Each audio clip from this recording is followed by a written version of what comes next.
Good morning, good afternoon guys, welcome back to the channel. Today is Sunday the 26th of February 2017.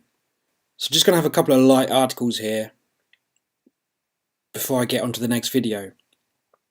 This giant ice crack in Antarctica has scientists concerned. Here's why. A large fissure in the ice is now 100 plus miles long and 1500 feet wide. It's enormous.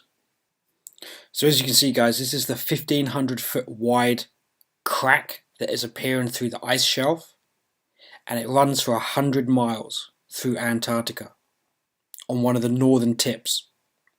So I'd just like to show you, this is the area up here on the northern tip.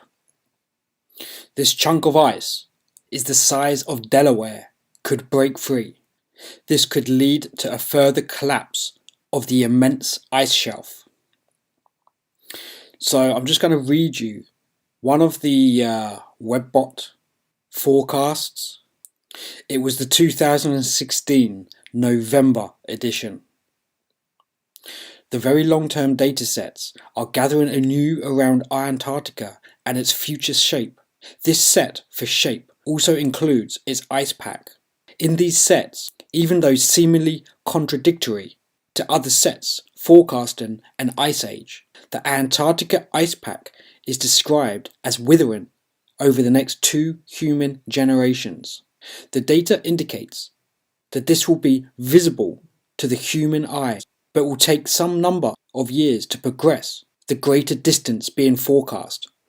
The datasets are describing a situation where ancient human habitation, including technology, will be exposed by the withering ice packs and create something of an archaeology for profit at the newly exposed edges of the continent. The Antarctica datasets are describing a melting of the ice packs as well as drifting off.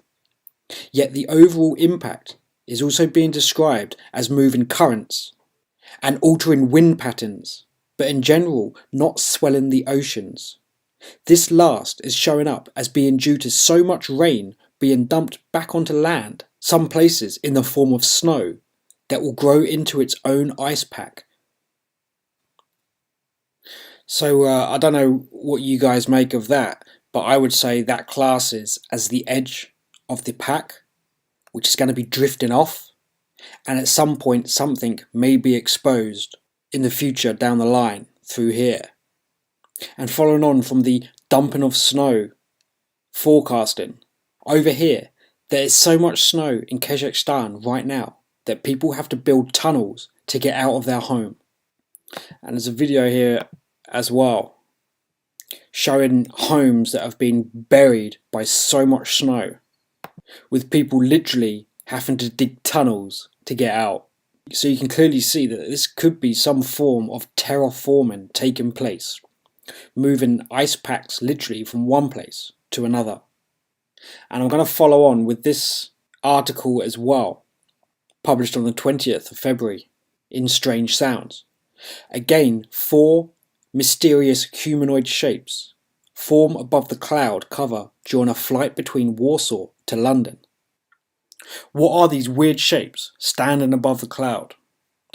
You probably remember the giant cloud caught from a plane a while ago. Well, again, new disturbing humanoid shapes have appeared above the cloud. There are 4 weird objects shaped like pipes coming from below the cloud cover, flying from Warsaw to London Heathrow, looking out of a window to my left. Out of the corner of my eye, I saw these dark, thin figures in the middle of the cloud. It was definitely not a building because we were too high, so I thought they were mini tornadoes. But there were 4 figures, 2 tall and 2 slightly small. They were close together and did not move at all. They were dark, had a thicker upper body and thinner lower one. So were these random objects just randomly standing on top of a cloud?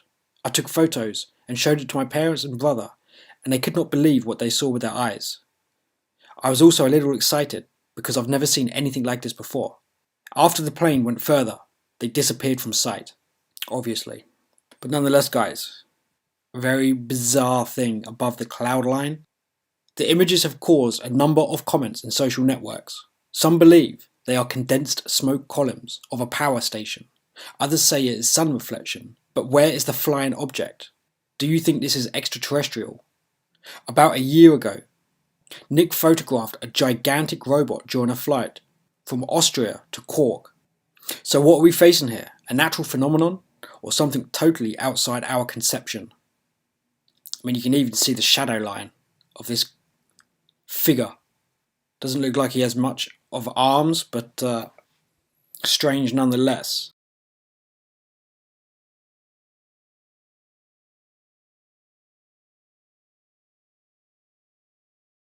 And we're going to head over to this next story from the same site. And I actually had this message sent over to me previously, but they never actually sent a link. Anyway, sign of imminent large earthquake. 3 oarfish found dead in the Philippines spark fears among locals. 3 oarfish have been found in the Philippines since February the 7th, 2017, sparking fears among locals that it may be a sign of an impending large earthquake. Oarfish are usually found at depths between 200 to 1,000 meters, but since February the 8th, 3 have been found off the northern coast of Mindanao Island in the south of the archipelago. A giant oarfish specimen washed just days before the large destructive 6.5 earthquake that hit the Philippines on February the 10th, 2017. The latest oarfish, also known in Japan as Ryugu no Tasekei, or Messenger from the Sea, God's Palace, was found on February the 18th, 2017 on a beach in the city of Cagayan de Oro and measured 15 feet long. Within the month, 1 oarfish washed ashore in the nearby province of Agusan del Norte in Mindanao Island, and there's been a few tweets out where the locals are obviously aware of this and the connection with earthquakes occurring very soon after. The frequent sightings of the deep-dwelling oarfish have spooked some locals, fearful that it could be a predictor of earthquakes, with some people taking to social media to share their worries. Yes, deep-sea fish living near the sea bottom are more sensitive to the movements of active faults than those near the surface of the sea, so get prepared. And I'm going to finish up with this article here, same site, published on the 19th of January. Back in the 60s, I developed a weather-changing machine, which was in essence a sophisticated heat beam, which we called a laser. Using these lasers, we punch a hole in the protective layer around the world, which we call the ozone layer.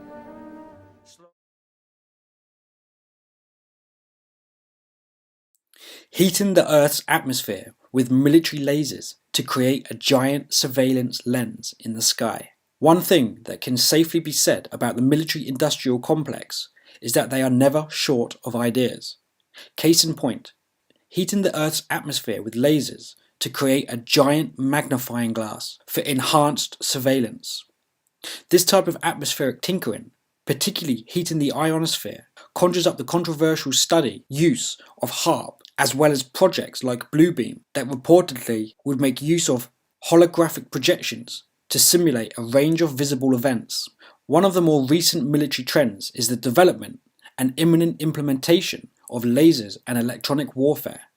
The concept has appeared in new proposals for drones and anti-drones that utilize the electromagnetic spectrum for death ray weapons like the Falcon Shield and the High Energy Laser System.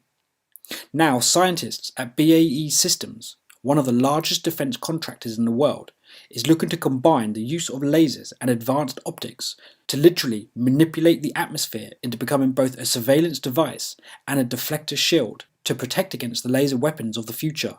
The system is called Laser Developed Atmospheric Lens, LDAL. This is the nature of the military conflict and one of the prime reasons why the world seems to have new security threats each and every day. As new weapons are developed, nations respond. Then new weapons need to be developed. It is one endless problem, reaction, solution loop that only serves to benefit those who are invested in each of the 3 components.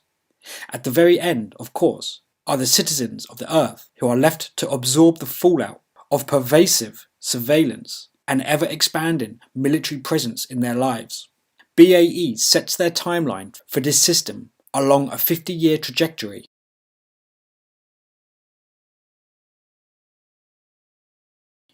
But according to them, their plan draws upon currently accepted science.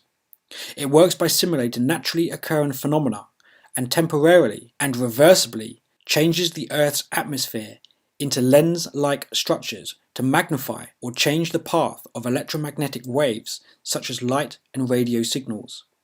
LDAL is a complex and initiative concept that copies two existing effects in nature, the reflective properties of the ionosphere and desert mirages. The ionosphere occurs at a very high altitude and is a naturally occurring layer of the Earth's atmosphere, which can be reflected to radio waves. For example, it results in listeners being able to tune into radio stations that are many thousands of miles away. The radio signals bounce off the ionosphere, allowing them to travel very long distances through the air and over the Earth's surface. The desert mirage provides the illusion of a distant lake in the hot desert. This is because the light from the blue sky is bent or reflected by the hot air near the surface and into the vision of the person looking into the distance. LDAL simulates both of these effects by using a high pulsed power laser system and exploiting a physics phenomena called the Kerr effect to temporarily ionize or heat a small region of atmosphere into a structured way. Mirrors, glass lenses, and structures like Fresnel zone plates could all be replicated using the atmosphere, allowing the physics of refraction, reflection, and diffraction to be exploited. One can only speculate as to whether or not this technology will ever become reality, but it is guaranteed that military mad scientists will be working on it. And I'll play the video for you on that one now, guys. And I'll see you on the next video. Thanks a lot for watching, and please leave your comments.